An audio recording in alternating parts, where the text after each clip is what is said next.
So we're going to give the internet just a couple of seconds here to catch up and get everything published out to LinkedIn and the other platforms. And we are now live. Welcome everyone to episode 12, the season finale of the first season of the Level Up Your Wealth podcast.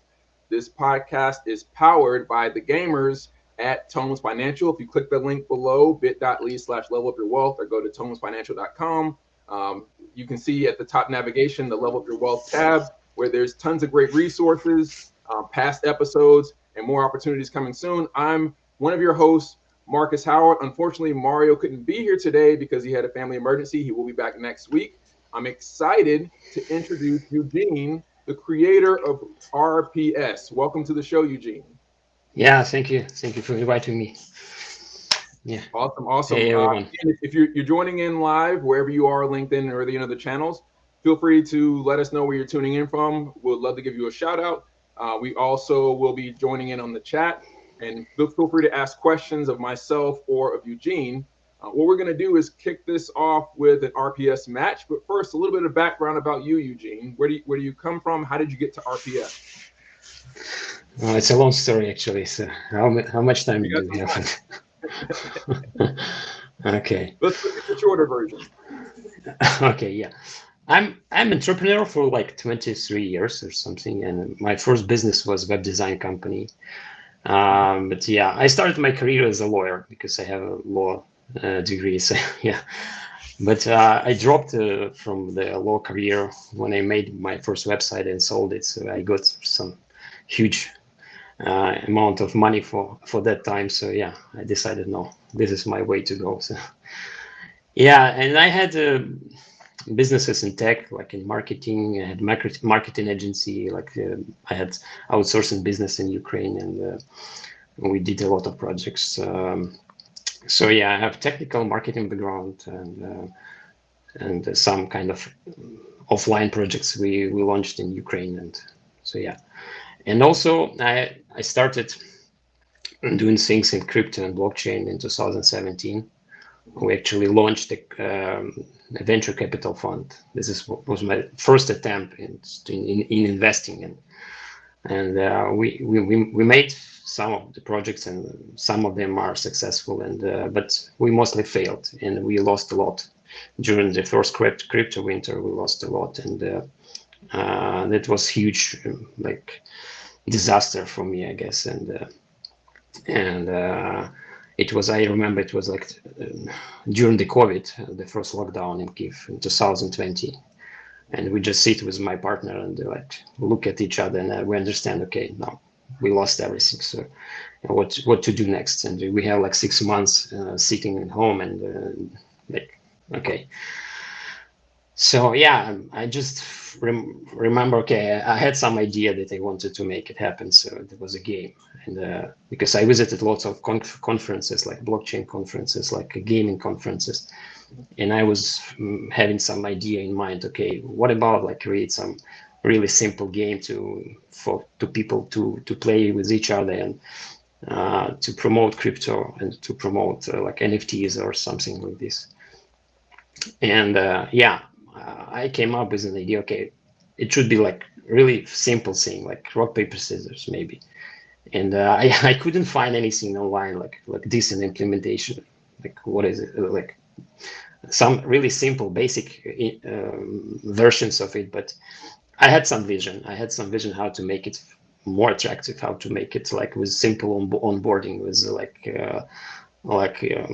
good user experience. That like I would play myself, because I was a gamer when I was teenager, but when I started business, my business became my game. And I also like was asking, okay, why I'm not playing games? Because it takes time. You need to, actually now like modern games, they require skills, and if you play with someone who is more skilled than you will lose. Like, and you need time to train and to dedicate to this. So yeah, and my idea was like, okay, I need to create something that anyone can play, like even like a kid or maybe adults, and they can play together. And so it's just like game for everyone. And so yeah, this is like was my concept. And I and I was sitting like with my partner, and I was thinking, okay, how to do this, because we don't have like money to pay someone, because yeah, we are broke actually. So yeah, and I locked myself in a room for like 3 or maybe 4 months. I started to learn like programming, like I coded something like myself before, like I made websites, but this was like a very simple things, you know. And I hear like, okay, I need to do this myself, but how to do this? Yeah. I went to YouTube. I put some, okay, learn JavaScript in 6 months. No, 6 months is like too long for me. No, I need to find something like 24 hours. So yeah, I learned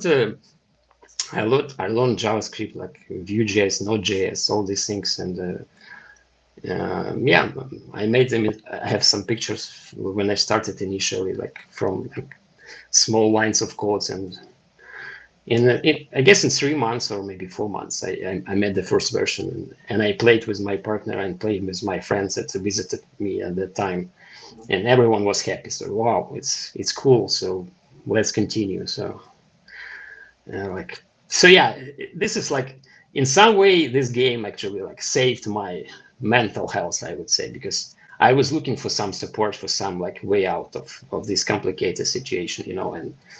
Uh, and at that time I was like 39, and like when you turn 40 in 6 months, you understand, okay, man, you need something to create for yourself, because yeah, it's a challenging moment in your life. So yeah. That's Oh, so yeah, incredible that most people, video games are a mental health tool for most people in general, playing them, but you were able yeah, to leverage it in creating to create kind of that mental health yeah, resource that you needed. So that's awesome to yeah, hear. yeah. It became some kind of support for me in the hard moments. So yeah, Okay, and so how long did it take you to make the game? So you spent your 24 hours alone learning Node.js, or yeah. probably several weeks, months, right? I'm joking about 24. Yeah, I had some methodology from the past. I actually like I had some kind of like methodology how to learn things, and like you like learn something for 1 week and you do something next week. So yeah, I was like doing this like iterations all the time. So Mhm. and it took me like 3 or maybe 4 months to create the first version, and it was quite playable. We played a lot, and I saw, okay, now I really like the concept. I feel that because I like it myself, you know. I was like, okay, I need to do something that I will play myself, and so that was my idea from the Okay, so beginning. So let's yeah, let's get for the people who haven't. Thank you everybody for joining us and investing your time. Again, let us know if you have any questions. Send them in the chat. For those who have not seen, over the last several weeks, we've been featuring RPS. Mario would play against our special guest again. He couldn't be here today, so I will step in and play against Eugene, who created the game. yeah. So I I have no expectations of winning, but I am going to play. Look, yeah, no one knows. Okay, let's try. Yeah. Uh, So let me share my okay, screen so you can see. We'll jump over I will here. create new players. So okay, All right. yeah, okay, let's do this. All right. So for those of you who haven't seen, this is the first to 10 points. Rock, Okay, paper, let me uh, let me go first, because I can see the screen, so it's not actually fair. Okay, so okay. Yeah, I you will go do my first. You yeah, go first. yeah. I go first, and you do next. Okay. All right. Okay, of course. First move to draw. Yeah. Okay. So Mario Yes. talks Yes. regularly. This game can also be a metaphor for how you invest. Yeah. Actually, yeah. You can draw some. I guess. We Okay. got a bunch of draws here for those of you who are listening when this gets to five No. moves No. of No. No. draws. Okay. All right. I got Okay. the first point. Yeah. I'm up 2 points. Okay. Okay. Oh my. I'm going on a run now. Here we go. Here we go. All right. But you're right. I love how accessible this game is. So many people grew up playing rock, paper, scissors, so you don't have to teach them about rock, paper, scissors. Yeah, that was the idea. Like, so anyone can join the game and play immediately. You don't need like a book to learn the skills. So, yeah. And I forgot to do this before we got started. So if you're watching live, place your bets. We'll pick one of the people who win, who select the winner, which might be me, it might be Eugene. But if Yeah. you pick the winner, you have a chance to win a free digital copy of my book, Innovate Gaming and Esports.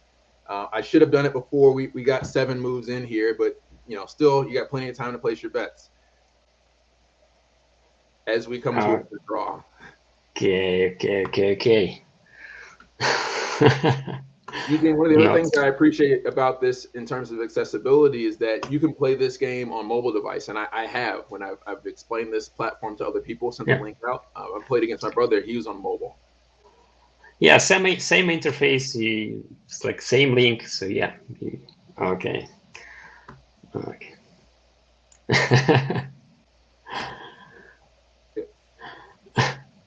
I had thought that I might have to play against Mario at some time. I was joking to myself that I was going to go back and review all the past episodes, Six. like you would like study Yes. game film about your opponents to see if he had any trends about how he select his rock paper or scissors. Because he always talks about patterns. Yeah, there are always patterns because people cannot play randomly. It's, that's for sure. And you like when we play up to 10 points, you still have a chance to build your strategy, how to win. You can read your opponent. You can create something to win. And okay. Everybody, we're at the match point, and I lost. So I hope you didn't bet on me for Yes. this.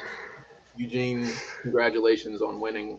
I didn't expect any different, but you're a formidable opponent. So thank you for that.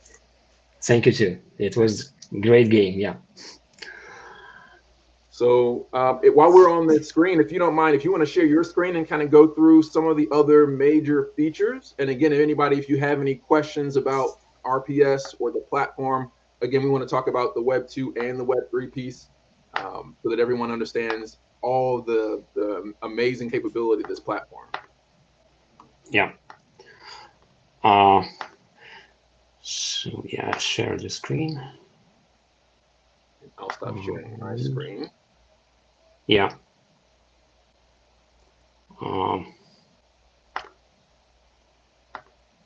And while you're doing that, we had a question come in. Oh, the screen went black. And did it come back? We had a question come in. We'll have to go check on LinkedIn because it's not telling me who sent the question in. But the question is, it came from Adam. Adam, I see. He says, how do you make the build for a live audience instead of for screen sharing? So I guess if do you have any kind of broadcast functionality built into the game? I guess yes. is this question. Yeah.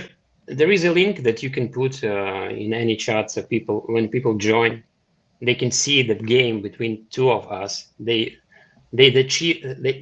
just can see the moves that we make. So after we make them. So yes, there is a link for this. So it can be streamed as well. So you no need to share your own screen. Okay. For those of you, who want to be able to play without having people see your move so that you hopefully have a fair game. So yes, that functionality is built in. Thanks for that question, Adam. Yeah. So yeah, if you don't mind, you'll just give us a demo of the platform. Yeah, there is another question, I guess, like what's the Oh, is goal of the there? product? Let's Yes, see. what the goal of the product? 1 second. Again, I'm not getting all the questions here. Let me jump over. What's the goal of the product? Also from Adam. Great question, Adam. Okay, cool. Yeah, the goal of the product to create a tournament platform where like two people can meet and play the quick match, and they also created a tournament platform for like group of people, like for like some community or maybe some like audience, or maybe like for team building. For example, you invite from your colleagues from the company and you just create your own leaderboard, your own event, and you have a tournament. And also I have a crazy idea, like, okay, there are almost like 3 billion gamers online in the world, right? So why not to create a championship for all of them and to make like a huge championship and to find the best rock paper scissors player in the world? So it can be done in this platform. Or so yeah, we can integrate to with even cryptos, NFTs. We have like, yeah, I will show like what kind of functionality we have here. So yeah, Okay. so it's a competition platform around the game, the rock paper scissors game. So yeah. He has a follow-up question since you mentioned crypto. Why Web3? Web3 is a hype term. Web3 hasn't been defined. So can you Yeah, I your also thoughts on Web3? yeah, I also don't like this Web3 terminology. And of course, initially when we started this, we didn't even use the word Web3 NFT at all. We used like trading cards or something. So when you play the game, you can win some trading cards, or so you can create this trading cards for your brand, or maybe use existing trading cards. And so yeah, you can create some coins inside the game. And so it's not related to Web3, and we can call it as we want. So And yeah. if you don't mind, I want to clarify. You actually have two different versions of this product. So the one that we just played on is on rps.gg, and that you Yeah. and I have been connected for quite some time. You showed this to me the first time. It was before you had done the Web3 version of it. So for those of you watching, there's two versions of rock paper scissors. What we just played was on the Web2. I hate using that acronym or that term. It sounds so gimmicky, but the traditional gaming space version of this is the rock paper scissors. That's rps.gg, and then the Web3, as I roll my eyes, is rps.io. Is that correct? No, no, no, no, no, no. This is the main domain for the game. So yeah, and Okay. I will show like the basic features. For example, can you see the screen now? We can see your screen. And Okay. so forgive me, everyone. I don't know what Okay. I'm talking Okay. about. Okay. So Okay. let's Okay. listen to the guy who So made the you can, game. He yeah, knows you more you about can you can connect your wallet, for example, right? So, and if you create, like for example, if we create an event and you can join this event, and we can like authorize you, like for example, this kind of event, right? So once you want to join the event, it will like check your wallet address. If that address is in the list of like allowed addresses, so you can join the tournament. And at the end, you can win some kind of NFT that is promoted here. For just a second. So yeah, this is a demo. So this is not real event. So this is like for the demo. But anyway, once you get to the top of the leaderboard, you can go and like claim this NFT or mint this NFT or whatever. And this is a basic connectivity with Web3 at the moment. So, and of course, we have other features that are in the roadmap, and we also have ongoing partnerships that I cannot like tell at the moment, but we collaborate with coins, with projects that have our own coins, and we made this kind of collaboration to integrate the coins into the game. So Okay. So to answer your question, Adam, Web3, one of the primary uses, as he just showed, is for the whitelist functionality. So if you wanted to just send out, have a tournament with just a specific, identified number of people out of a community, yeah. you could take their wallet addresses and put it in here, and only people with those wallet addresses could access that specific tournament. Mm-hmm. The other thing is when you win, you have an opportunity to mint and or claim an NFT, or maybe win some tokens, some crypto. So that's your answer. You had one more question. Let me jump back over here to LinkedIn to go get that question. Yeah. I lost it. It's here. Why rock, paper, scissors? Okay. He says, other than the idea of accessibility, it's hard to own or patent. So unless it's meant to be replicated by competitors, how do you grow it? So that was a question to you. Why did you pick rock, paper, why rock paper scissors? Look, yeah. I was initially like inspired by poker, right? So, but for me, it is like complicated game. It's not something that you can play for 5-10 minutes a day with your friends, and you need skills to play the game, right? Or we have chess, right? So everyone knows like basic rules of chess, but when you play with some like chess guru, you have no chance to win at all. So, and rock paper scissors is just game mechanics that everyone knows, and you don't need to explain rules. You just jump into the game immediately and you play. We had also like offline events integration when you put a QR code on a screen, and people just scan this code with their phone, and everyone in the room they jump into the competition and play. So you don't need to explain rules. So people just play and have fun. Um, so yeah, we create this kind of moment of fun for offline communities, online communities. So this is why I picked rock paper scissors, and I saw like it's a simple game, but still we can create a level of fun around this game, so everyone can be like exciting about it. Like, so yeah. And Adam, great question and great response, Eugene. Adam, just for your knowledge, I actually did the exact thing that he described, an offline event. So I worked with Eugene about 6 months ago. I produced an esports tournament separately in Jacksonville, an event that's kind of like a TEDx. It was called Think Bold. And at that event, we had a branded tournament for the Think Bold Festival where attendees at that event could scan the QR code at the end of my presentation about sustainability in esports. And they were all able to sign up for the tournament and participate. So it was just for those attendees because we had this very specific instance for this event for that community. So I applaud you, Eugene. I think that's a great approach, making something that the majority of people understand, so the majority of people participate and engage. And I think that's one of the things that's fundamentally missing from the esports ecosystem right now is that it's too exclusive. You have to be, hyper competitive and have, in many cases, expensive equipment in order to even participate in this. Literally anyone can participate from their cell phone, and most people have cell phones, and most people understand how rock paper scissors works.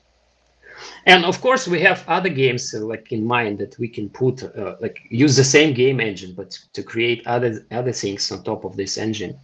But we started from the rock paper scissors, and so yeah, we'll see. Okay, we have more questions. Let's see, more questions. We love the questions. Keep sending them in. Yeah. So let's see.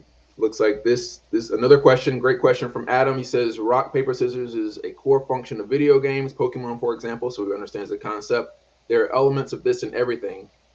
He understands the concept, but how do you make it a brand that you can move forward, or does it ultimately fall into the realm of poker and gambling?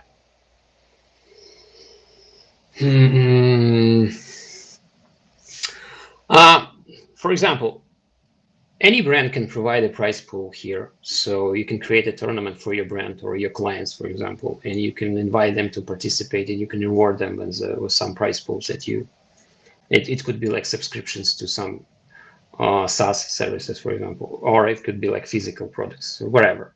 So it could be like a game like a brand promotion for someone. Also, we can do this like a complementary thing, like during sports events. So I can show you here, like soccer league. Can you see the screen? Yes, you can still see your screen. Yeah. Yeah. So for example, yeah, we can stylize like a game board with colors and brands of some teams. And we have this guilds functionality that you can create your own guild inside, and your guild players will be decorated with the colors of your brand. And for example, if we have some NFL game or NFL tournament or maybe soccer tournament, funds of clubs can compete with each other and win some prizes from sponsors. So yeah, it could be like complementary thing for offline events, for online events.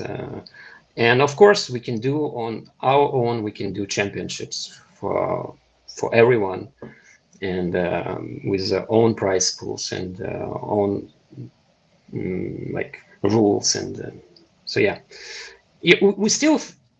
I'm still looking for product market fit, and this kind of collaborations that we have, for example, with Marcus and Mario, it's also a nice example what we can do with it. So if anyone has ideas or suggestions, we're open. So please share. And Yeah, I could definitely see this at like a local baseball game here, right? So we have the Tampa Bay Rays here in Tampa Bay, because we're in Tampa Bay. To say that now 3 times, but they have the jumbo screen in the stadium, so I could, just like we did when we worked together for the event where it was inside in a building at the conference. I could see yeah, being at the stadium, then putting a QR code on the jumbotron and saying, yeah, come with free food, win the tournament, and get a free meal and a free drink, right? So yeah, it's not necessarily gambling, or yes, this concept exists in Pokemon, but you can't, you're unlikely to get the same kind of engagement from, especially kind of the traditional baseball audience in Pokemon, as you would with rock paper scissors, yeah, because it's an older demographic. So I certainly understand Adam's point where it I can see an opportunity where it might be used for gambling. But I also see your larger point, Eugene, that this is generally for more generic community engagement, whether that's for fans, for employees, for yeah, customers, yeah, just brand engagement as a whole. yeah,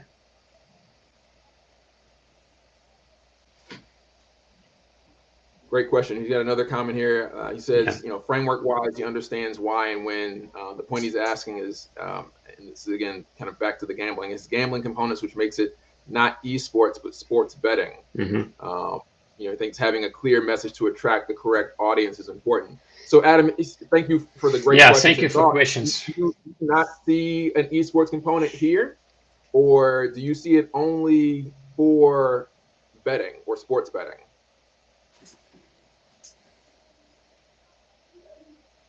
And Mm-hmm. as he's making that response, his response to this is, he believes it's a great idea, Mm-hmm. but unless you can own something underlying, they can just hire their own people and cut you out. A developer, you need to make as a developer, you need to make sustainability, and those who use your product Mm-hmm. also need to have security. Yeah, of course. So now, yeah, we work also like on B2B layer. So we try to integrate this in, like, to create different levels of experience, like the one we had with Marcus with on offline event, and we also had similar events like in small uh, pubs, for example, or cafes, and we just created this pop-up events, and so we use the same interface, we use the same address, but with different functionality, with guide, like a bit of customization, I would say. So yeah. Yeah, and Adam, to that point, again, I've partnered with Eugene to leverage this platform for an event 6 months ago, and Hmm. I've been writing code for 15 years. So in theory, I could have built something like this, but it was much easier and much more efficient and effective for me to just work with Eugene and say, hey, let's just get a branded version. That took me, 10 minutes of working with him to get that set up versus, and I have very limited time. It would have taken me months, maybe a year to Yeah. reproduce this given my schedule. So I think ultimately you will start to see, major brands, larger brands like your Googles and obviously your Netflixes, they have their own internal game development teams, but the average like coffee shop down the street doesn't have its own game No, development team. no. And so if it wants to engage its customers with gaming, it's not really realistic for them to go hire a bunch of people to go build this when they can just talk to Eugene and spend 10 minutes and have it ready to deploy. But I do see your point. Definitely, Eugene, it's going to be important for him to protect the IP, because rock paper scissors isn't something that he created. I could see where other people might want to reproduce his success and his concept, Hmm. but from the average business perspective, this is basically a off-the-shelf solution that can be deployed within 10 minutes. Yep. And gambling companies are your biggest competitors. Yeah. Mm, in some way, yes. Maybe even gambling, right?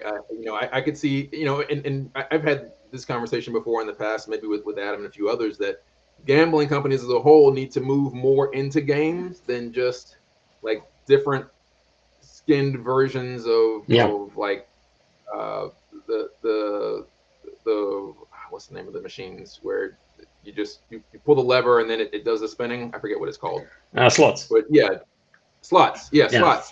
I went to Las Vegas briefly for CES Hmm. like 3 years ago, and all they had was different skin versions, themed versions of slots. Like the entire experience was just slot machines with different themes on them.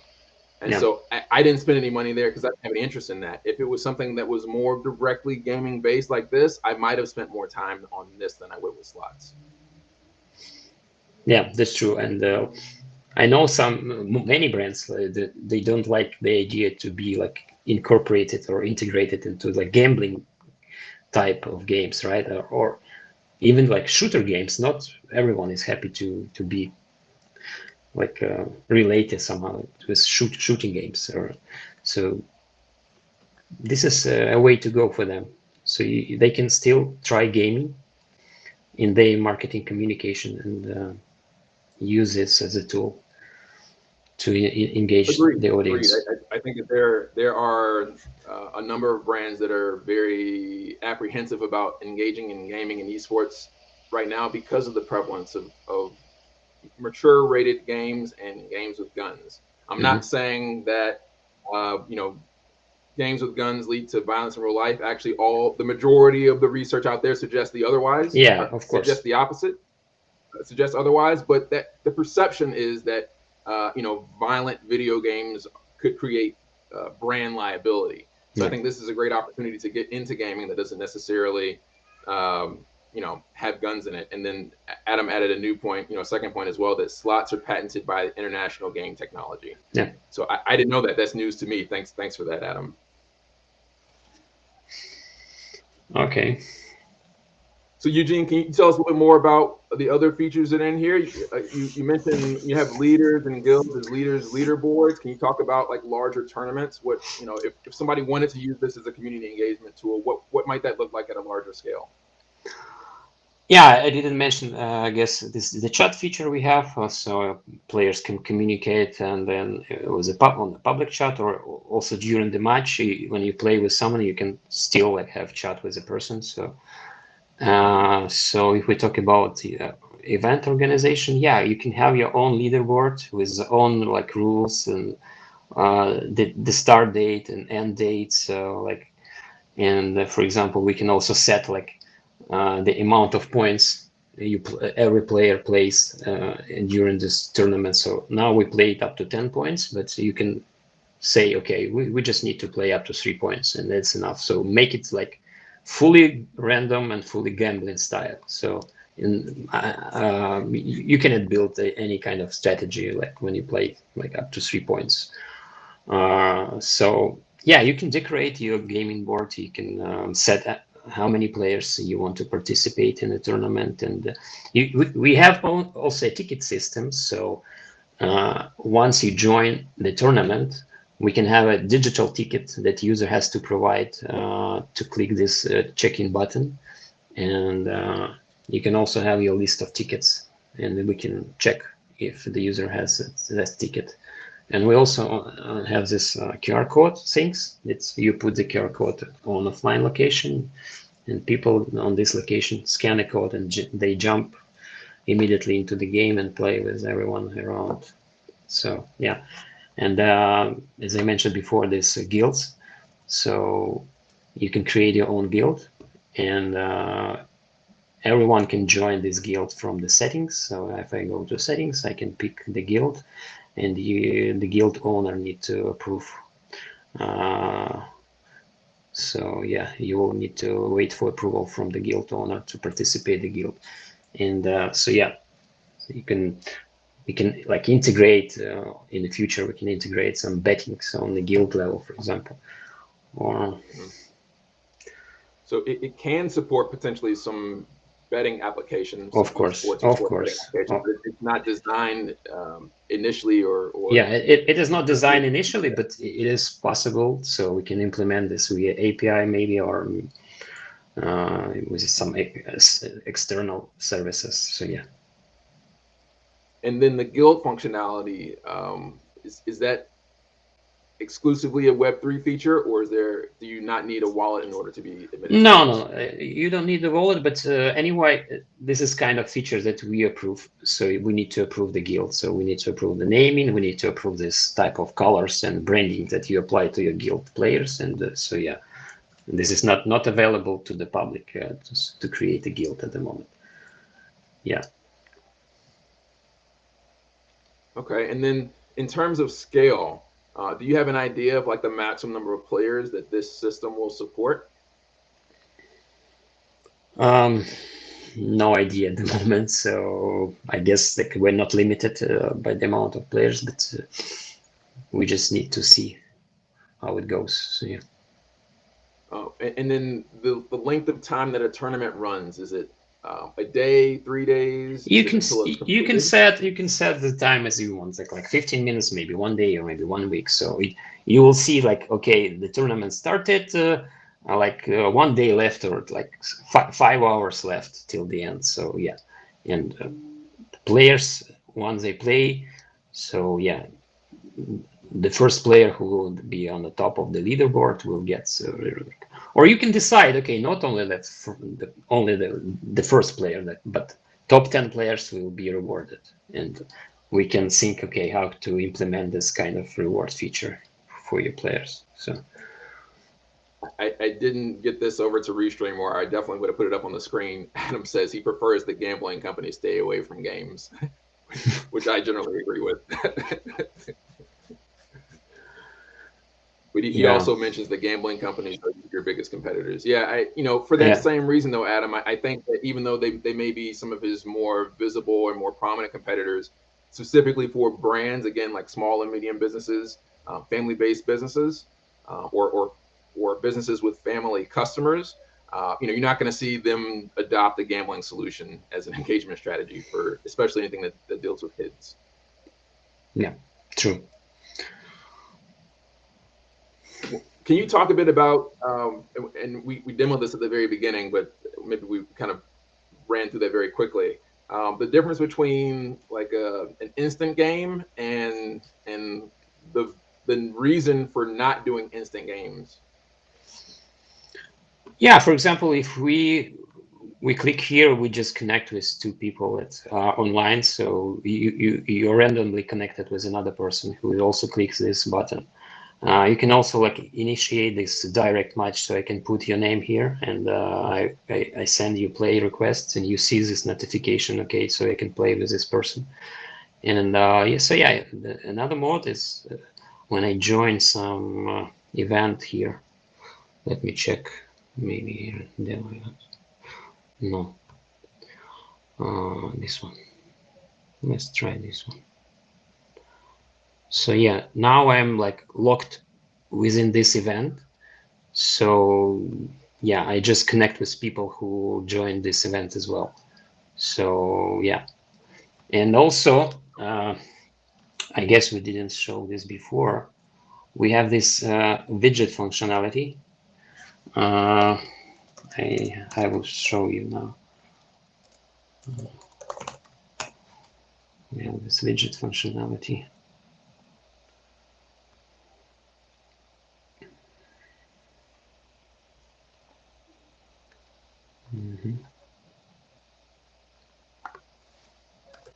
It's not loading for some reason. I don't know why. While he's doing that, again, great questions, Adam. If you have any others, feel free to send them in. Yeah, sure. See if I missed anything here. And anyone else who's joining us live, A, thank you for joining us. B, feel free to send questions. Eugene's happy to answer those. I can't answer them, I don't think, but I'm pretty sure he's answered every question that's come in so far. So don't be shy. Can you see another screen? Yes, you can. So we also have this kind of widget tool that you can put on any website, like the same way you put like Google Analytics code, right? So with few lines of code, you put this on your website, and once you click here, the pop-up is opened, and you just can play with other people on your website. So you oh wow, so it's an So you are locked with only users of your website, and you can instantly play with people on your website, and you can see like how many players are there online, and you can create own events for your users here, and you will have your own user leaderboard here, and so yeah. So this is like another feature we have. So to engage site visitors. Yeah. That's awesome. Yeah, I think that again, that embed functionality is something that most brands don't have the domain expertise to produce. So this Yeah. is something again that they can kind of just plug and play this functionality, this engagement resource into their community, and it's turnkey. Yeah. So where do you see rock paper scissors? What are your goals for the end of this year or into next year? If there's anything that you are able to share, obviously none of the things that are still kind of NDA. Yeah. Look, my crazy goal is to create this like worldwide event with a huge amount of players, like 1 billion players, and to create a prize pool that never existed before. Like, and so yeah, everyone can play, like families, kids, adults, whatever. And so this is a goal. I have a question. If I have a brand that wants to use this platform and people are signing up for it, do I get any kind of do you have a dashboard or any kind of statistics about the engagement or the information so that It's to kind still of leverage work. that? Yeah, it's still Yeah. work in progress. So Okay. yeah, it will be, but now it's not ready yet. So Yeah, when we were working together early this year, I was hoping that I think the world record for people playing rock paper scissors is like 10,000 people. I think that was set in yeah. China. Hmm. I really wanted to beat that record earlier this year. It Yeah. didn't happen. So hopefully, there's always next year. Yeah. Always next year. So yeah, this is also the case. Yeah, create new records of amount of players who participated in the tournament at one time. So Maybe we have an opportunity to work with LinkedIn and host like a LinkedIn wide rock paper scissors tournament. That would be something neat. yeah, we just need to collect some prize pools from sponsors and make it happen. Yeah, yeah. Well, lots of opportunities still. We're just running up on quarter 4 for this year, and then there's all of 2024 ahead of us. But this is great. You said how long did you spend making? You spent 6 months with the first version. How much time in total have you spent on the RPS project? I would say one year. So it's like totally with all the improvements, all these things. Like it was not like constant like process. I made some like breaks in the process, and I came up with this kind of idea, and because I had some interactions with people with beta testers, I would say, in the brands, and so yeah, and like in total, it took about 1 year. Okay.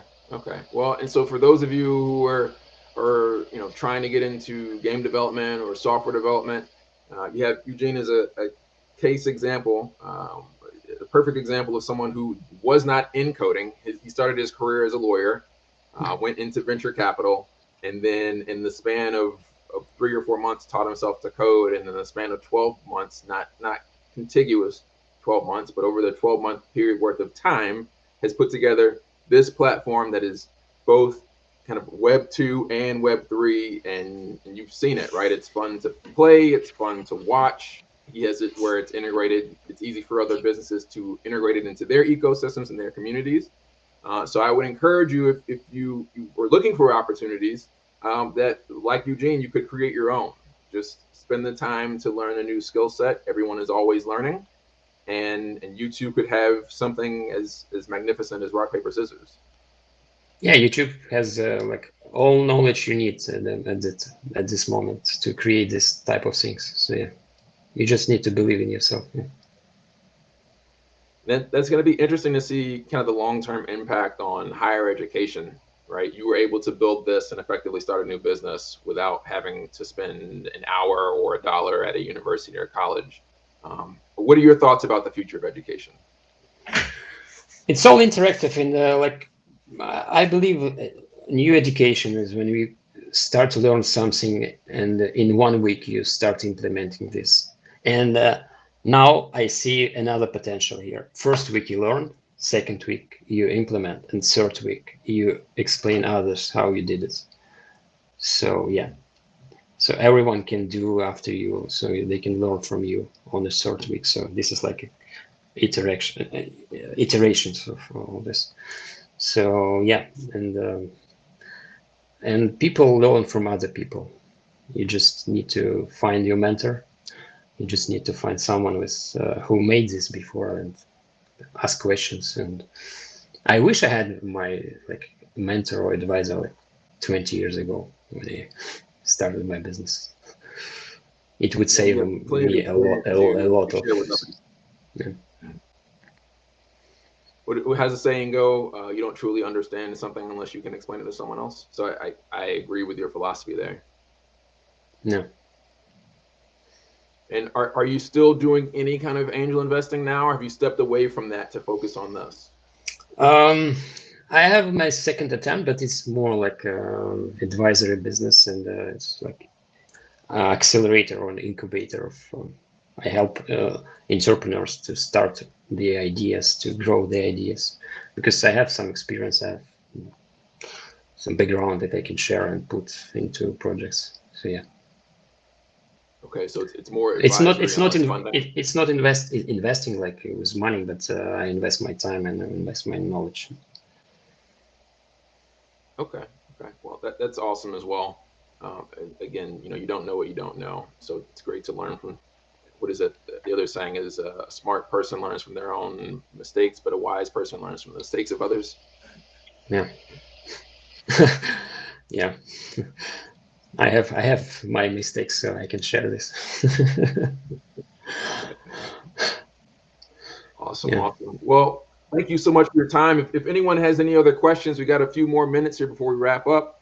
But want to make sure that you have a chance to ask those questions of Eugene. Again, he's been, very thoughtful in his responses, and I believe he's answered every single question that we had come in. And again, thank you everyone who's joining us live, and especially Adam for the amazing questions. Yeah. Thank you, Do Adam. you have any, as we get ready to close this out? Do you have any parting thoughts or other things you're excited for this year? Other ways that people can kind of follow you and other opportunities you have going on? I guess, yeah, I will mention some collaborations that once we finish this, I believe in October, we can actually announce this collaboration. And this is like the type of collaboration that we made with brands. And so, yeah, I can announce this in my LinkedIn in October. And yeah, uh, I guess it will be exciting news for everyone. Okay. And then here's a sneak preview for everyone else. We will be launching, Tones Financial will be launching some rock, paper, scissors tournaments here on rps.gg in collaboration with Eugene and the Let's Rock team. Cool. So you heard that Cool. here first. I was going to do a formal announcement in the newsletter, but that was supposed to drop yesterday, and I've had a crazy week. So that will either happen later this week or maybe get pushed over to next week.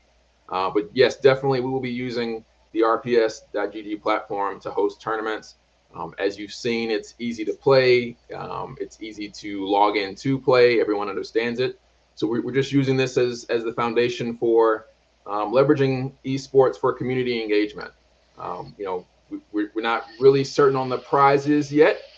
Certainly there will be prizes down the line, but this is a great way for us and for anyone else who wants to get on board into this ecosystem. You see Eugene, he's live here. He's available on LinkedIn, and so you can always connect with him if you have any questions. Yeah, thank you, Eugene, do you Mark. have anything else where people can email you directly, or is LinkedIn the best way to contact you? Yeah, they can contact me on LinkedIn, and yeah, I can share my email. How to do this here? Uh, Yeah, if you let me see if I can. I I can send you have LinkedIn, your and LinkedIn account. I'll paste you I'll paste the link to your LinkedIn profile here in the live stream chat, yeah, yeah, so that people can connect with you. yeah. Thank you. And Yeah, unless there are no other questions, if you don't mind, if you will pick the person who had the best questions to you today, they win a free digital copy of my book and of Mario's book. yeah. I guess this will the last question about the competitors, and so yeah, I guess the name Adam, right? So Adam. Well, congratulations, Adam, yeah, for the best question in today's live session. We appreciate everyone's time for tuning in. And again, this concludes season 1 of the Level Up Your Wealth podcast. We will most likely be kicking off season 2 next week. So stay tuned for more great information there. Thanks again for your time. We're excited to help you level up your wealth. Have a great rest of your day. We'll see you soon. Yeah, thank you. Thank you, everyone.